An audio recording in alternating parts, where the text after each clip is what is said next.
Aha! Welcome everyone. Welcome to Life Connections, a platform for positive conversation and a wider connection. My name is Gary Staines and I'm on a quest to share stories from remarkable people. Who are these people and what makes them remarkable? Well, the truth is they are people just like you, the people watching right now. Everyday people that are loving life and are fully intent on getting the very best out of our beautiful world. Maybe along the way, we can shine a light on positive opportunities available for all. Well, you might sort of tell I was just reading that because I was trying to get back into the groove of these podcasts. I've done a few before, so hopefully you may have seen those. And I'm back with a very special guest, Madeline Gibson, someone I met around about a year ago. Hi, Madeline. Hi, Gary. And so Madeline and me met via a self-development, self-improvement course. How do you describe them sort of things, Madeline? Yeah, I'd say self-development course. Thanks for that. Was a great introduction, by the way. Good recap of what the podcast is about. And no, thank you very much for welcoming me onto the podcast. So we met via a shared alcohol-free journey. Mm-hmm. Mine was about 420 odd days ago, and via that journey I sort of got involved with the Andy Ramage coaching and training and courses he does, and we sort of met via a training course called Office Athlete. Yeah, last January, I think it was. Yeah, I remember signing up for it in December, and it was perfect timing because I was really feeling that like new year, I'm gonna get stuff done kind of thing in January. So no, it was such an experience, wasn't it? The people that we met and all the learning. I had actually done a mastermind course with Andy in the past, and so I knew it was gonna be great, and so yeah. Yeah, life-changing, isn't it? Yeah.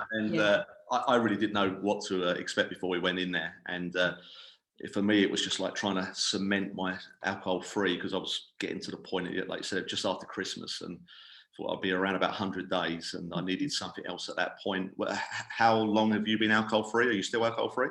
Yes, yeah, 100%. It'll be 4 years on the 2nd of January, nearly 4 years. So I totally went through that experience that you did though, where I committed to myself originally to not drink for 100 days, and my birthday is pretty much on day 100 of the year, the calendar year. So when I stopped on the 2nd of January, I was getting closer towards this 100 days, and I think had I been left to my own devices and had I not come across One Year No Beer and Andy, I'd have probably filled the kind of gap that was appearing back with alcohol. I think alcohol would have come back into my life. So there's definitely this kind of, well, there's certainly a draw towards self-development when you cut alcohol out of your life, or I see that a lot, and I saw that in myself. But it was just the perfect next step after an initial phase of getting through that really tough phase where you're adjusting your lifestyle to not drinking alcohol-free alternatives, socializing a bit differently. So yeah, certainly found it's the perfect kind of segue after. And we're going to get onto the now and the future shortly, because you've got a fantastic business now called Lake Como Wellness. I believe I've got that right. Yeah. But to sort of get to the point of where you got that, so 4 years ago when you gave up alcohol, was you interested in self-development, wellness at that point? What is sort of Madeline's backstory? Yeah, I wouldn't say so, really. I guess I had half an eye on, for example, practicing yoga.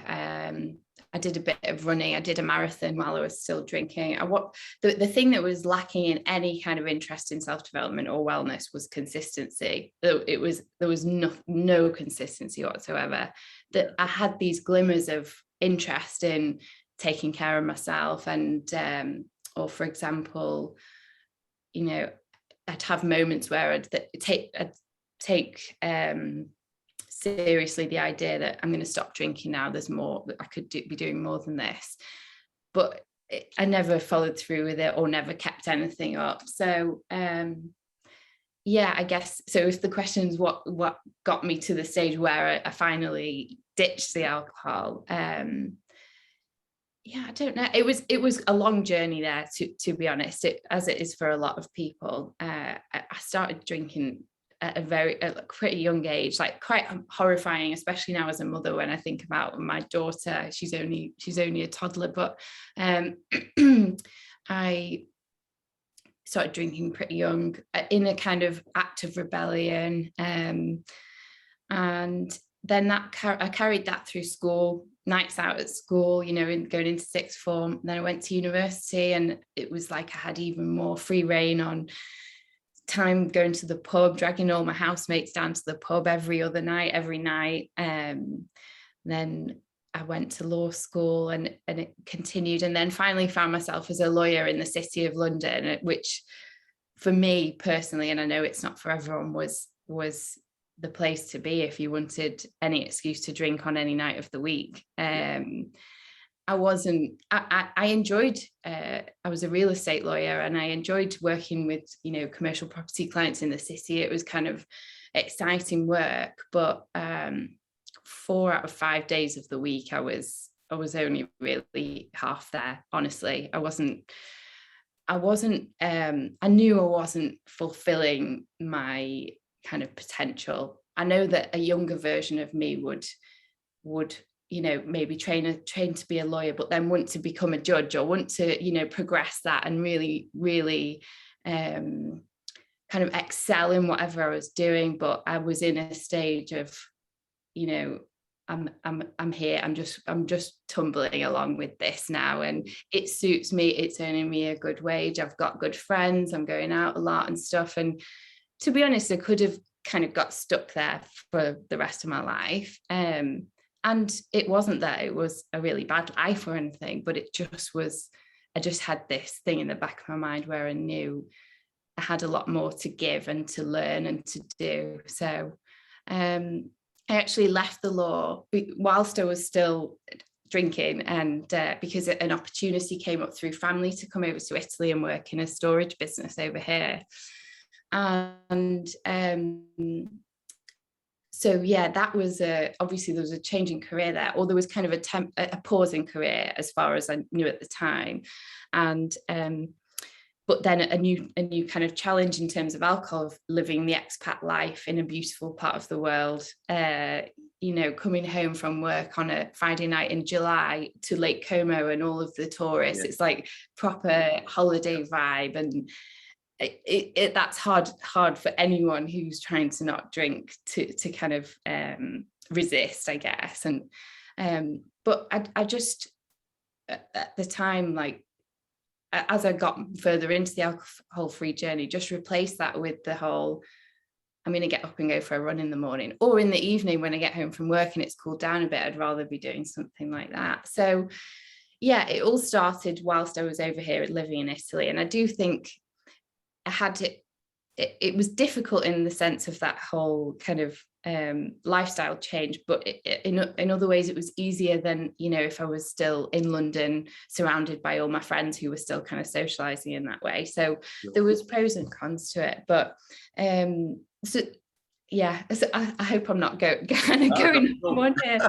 It's me talking, and I like listening to people's stories. So yeah. Well, but interrupt me anytime, honestly. No, I mean, it's interesting to think how many people in law now and judges and stuff would still have alcohol as a big part of their daily pattern.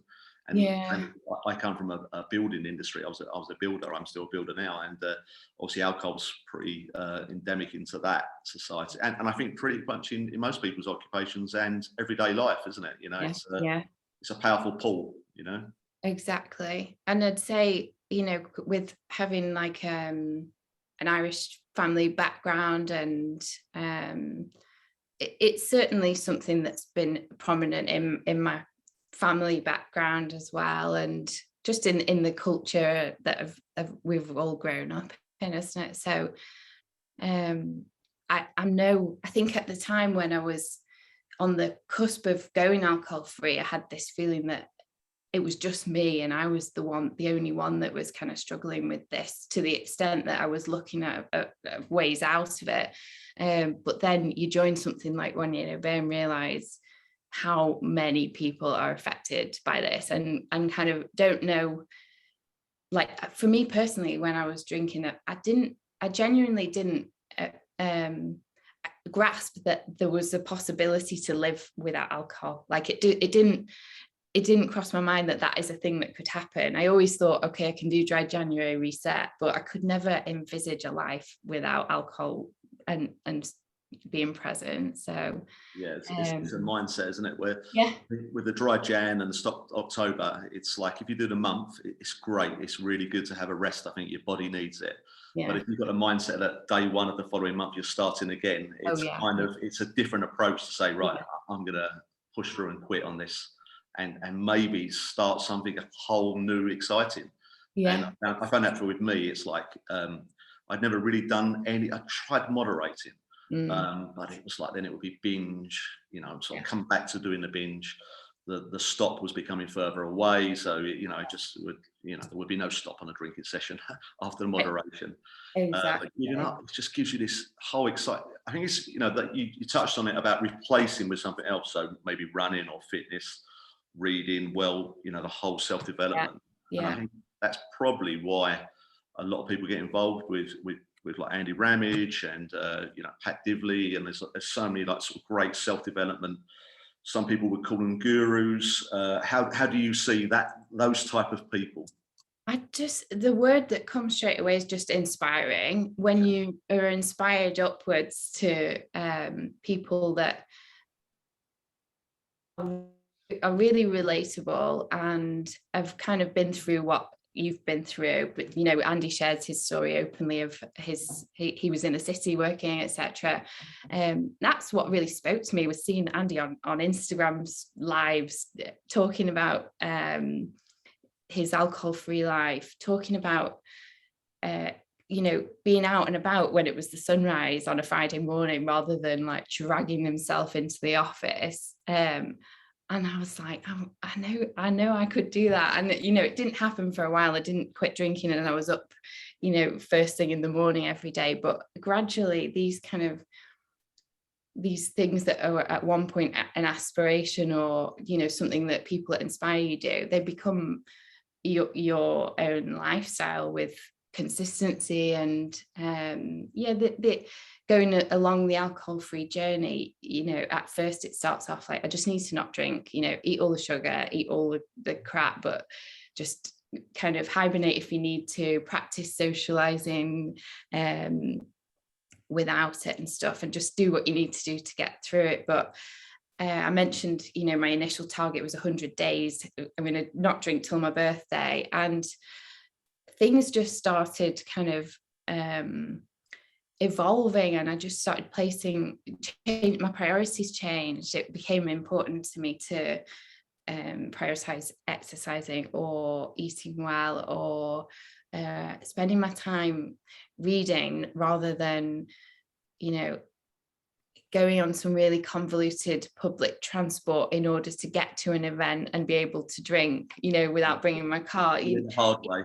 Yeah, I remember reflecting about a couple of months after I'd quit about that use of your time and how much used to be dedicated to making the whole alcohol thing work. Like it wasn't just the drinking, it wasn't even just the drinking and the hangovers, it was the coordination of that life and making really work in when it was really difficult. So I went to a venue on Friday night, and usually I'd have had to get 3 trains, and I yeah, had to get there. And like this time, I was like, no, I'll drive. It's absolutely fine.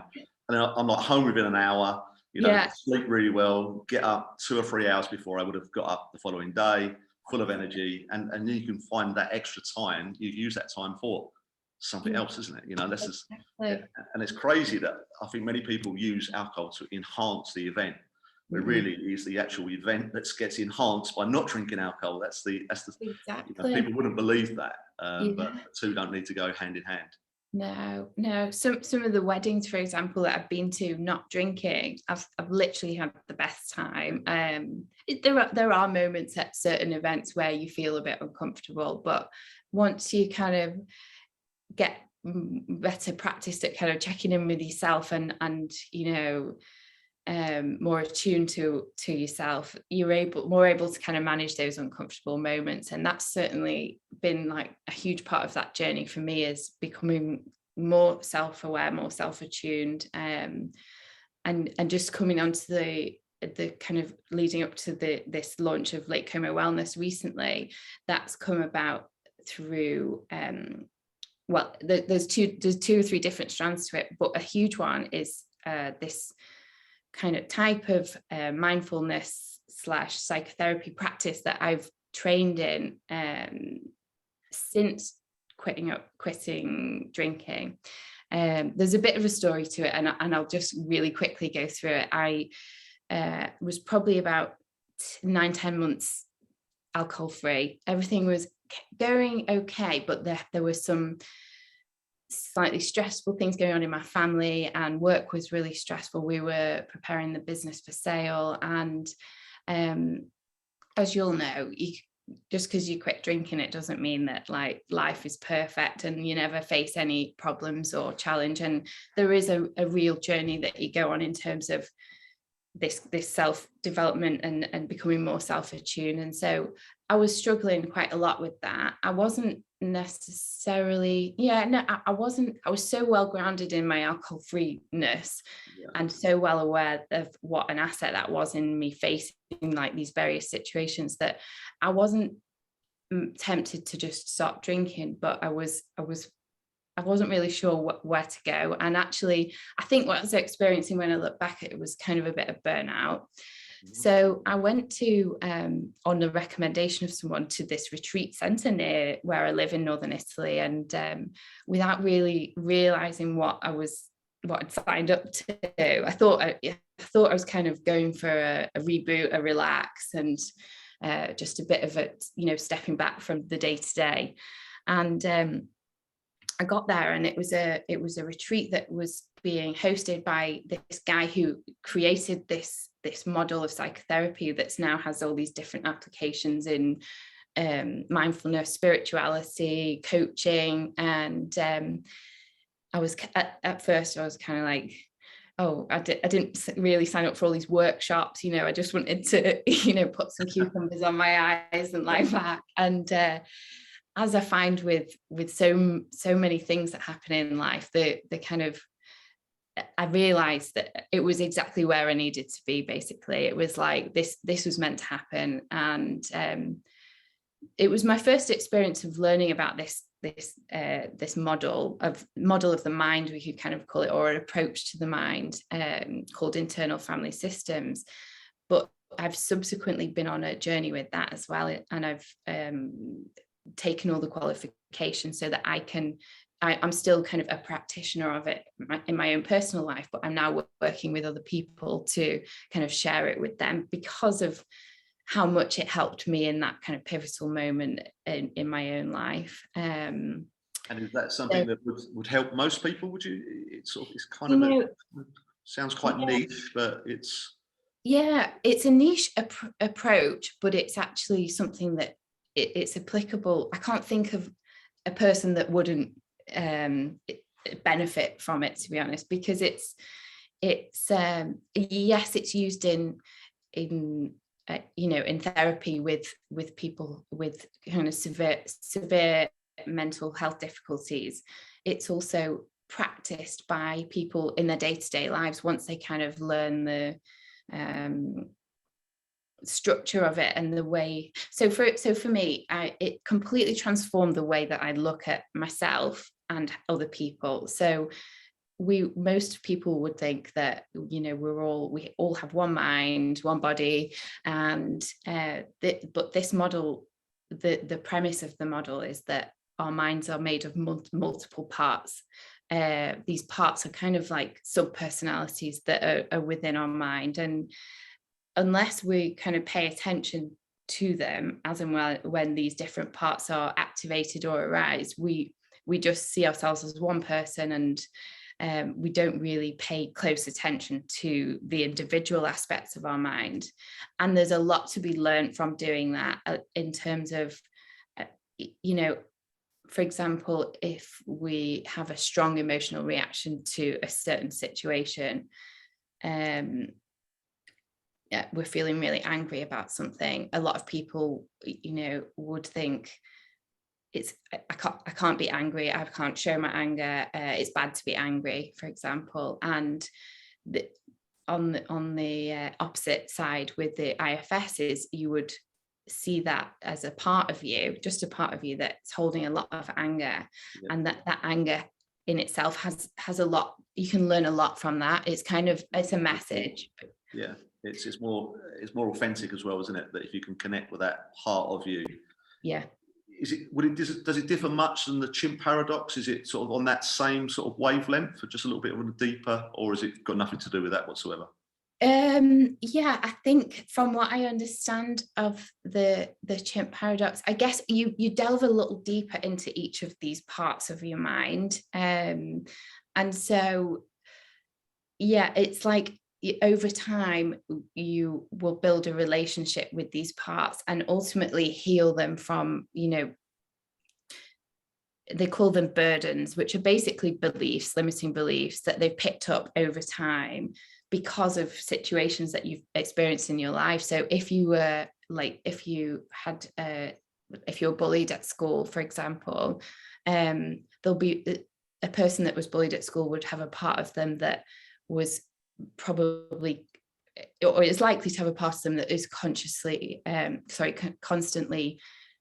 hyper aware of reactivating those feelings that they felt when they were being bullied at school. And because of that, vigilance, that would come out in all of these kind of protective behaviors. So and all of these protective behaviors, they might come out as anger, or they might come out as what we see as negative emotions or reactions in society, but actually it's just that person's system doing everything it can to protect that person from feeling those feelings again.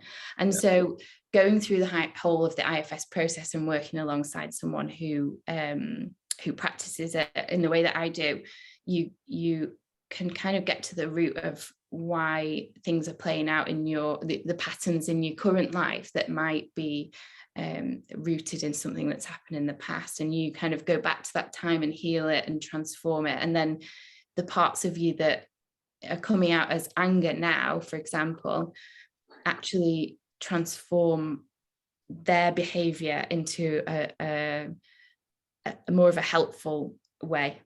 Yeah. I'm not saying that anger is never helpful, but it's just an example. There's the opportunity for transformation of these patterns that we're stuck in. If you can take control of those emotions, really, isn't it? It's like a stoic, that the only things you can control is what's in your own mind, isn't it? It's your own beliefs. Yeah. So I guess it's understanding their beliefs and being more comfortable with them. Exactly. It's hard work, and it's, at one point, and probably prior to going on that retreat and coming across IFS, I was a person who would say, I had therapy before. I'd had CBT when I was younger because I had various kind of issues in my teens and 20s. But I was certainly of the mindset, like, it's a can of worms. You don't want to, look too deeply into your own mind, because, what's the point? And now I'm completely at the other end and can just see the value in when I see like changes in other people and in myself from doing this work. That's what kind of gets you through the slightly trickier stuff that you work through. But certainly would advocate, and I don't now see any stigma around therapy or coaching. I don't think there really is any around coaching as such, but it's something that I'll probably do for the rest of my life, just or on and off, at least, just to have that extra support and continue maintaining that deep self-development, self-awareness kind of thing. Yeah. That's excellent. And I think that's the word connection, which is one that's always fascinated me. And I kind of called this podcast and my social media page after it. It's like that connecting with others, but it's by doing it by being confident within yourself. Yeah. I mean, that's another thing that I've learned by even sort of putting this out into the open world, showing that a sense of vulnerability is okay. There's no problem with it whatsoever. And I think to find that real true happiness, you've got to go through that route, haven't you? You've got to, open yourself up a little, look inside, make sure you like it, and then pull it out to the world, I think, you know. So Lake Como Wellness. Yeah. So how do people get involved? How do they connect with you yourself, and what else do you offer there?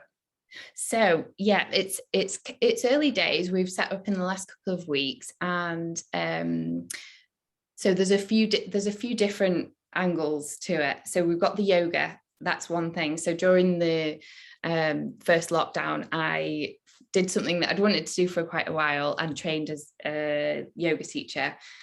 I had a 2 or 3 month old baby at the time, so it was one of those times where I probably bit off more than I could chew, but eventually I finished the course, finished all of the exams and stuff. And so I am loving now, I've started teaching in-person yoga, which when you mentioned connection, that to me, last week when I had a few classes, I just realized how amazing it is to be reconnecting with people obviously it's brilliant on Zoom, but also in person in these classes. So the classes, obviously I'm based in Italy, but the classes are in English. So it's that they're for local expats, locals, Italian, of course, that want to maybe practice English or just have that experience of yoga in English.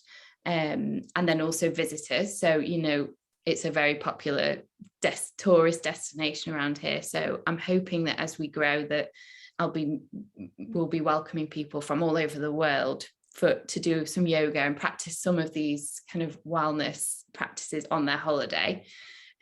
Fits in nicely with people on alcohol-free holidays, I guess. So there's that aspect of it, and as you know, yoga is all about the mind, body, soul, and then to complement that, I'm doing the IFS coaching. I'm doing workshops. I'm doing group sessions starting in January. I'll be doing an alcohol-free group IFS session in January. Like a course thing. Yeah. And then also one-to-one, working with clients one-to-one, either Zoom or online. So I'm very conscious, I guess, because, you know, I'm living over here, I'm from Manchester, and wanting to maintain those international relationships, I'm replicating everything that we're doing in person online. So to me, it doesn't feel like a duplication. It feels like a different type of connection, offering, you know, the yoga classes are also online, and every workshop that we do in person here is going to be offered online as well. So yeah, the only thing, yoga and brunch doesn't work so well online. But no, we haven't quite mastered that part of it. But I think when we was on the course together, that you came across as very ambitious and really looking, you know, you had a clear goal then. And I remember you telling me about the IFS back then. Yeah. So have you got no limiting beliefs? Or is this what is the secret? How does people get out there and be doing what you're doing? Yeah, I don't know. I'd learned so much on the course that we shared together about that. I guess firstly, I reframed during that course specifically my feelings towards and my thoughts about failure, and failure being feedback rather than a bad thing.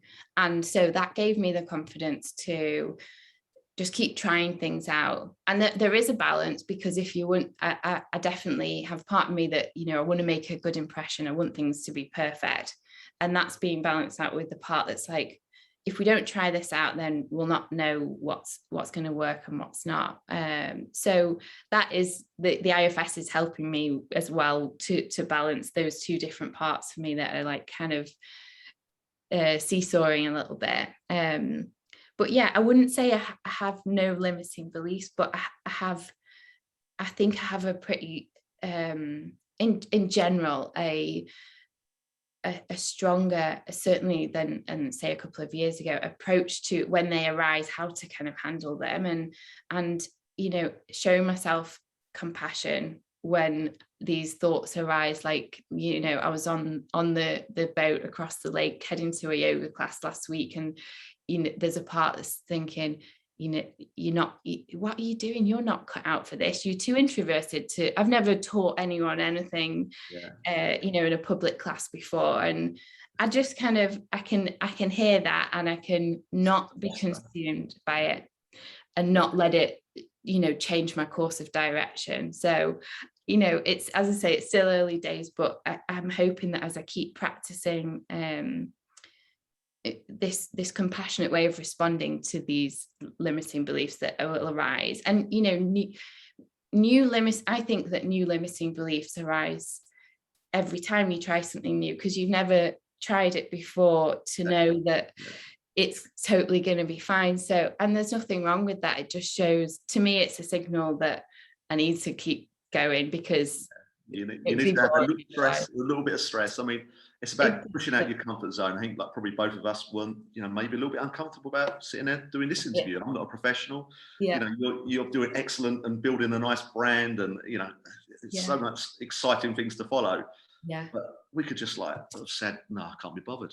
I'm not good enough for this. But I think even professionals would have them doubts, wouldn't they? Exactly. Yeah. I read something the other day about how, you can't put other people, when you get to the stage where you realize that no one is on a pedestal at all, everyone is working through these challenges, no matter how well they come across and how seamless everything looks.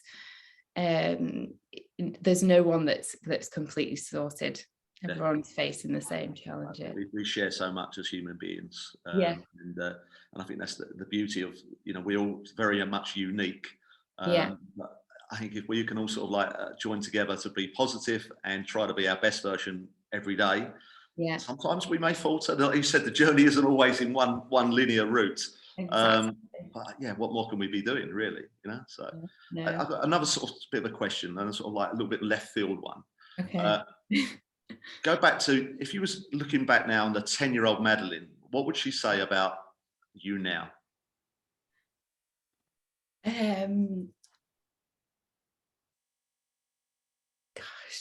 It is a bit left field. So I'm trying to think. I mean, I guess from an IFS perspective, I know that I carry parts of it within myself that are 10-year-old me, and I'd say that she'd be really proud and happy for me to have reached this. I've been through a few different career changes over the last 5 years even, and I've finally reached this place where, firstly, everything I'm doing for me. I've got complete kind of autonomy over how I do everything, and I've learned so much during the careers that I've already worked in and gained so much from that. But now I finally feel like I'm right place. Yeah, exactly.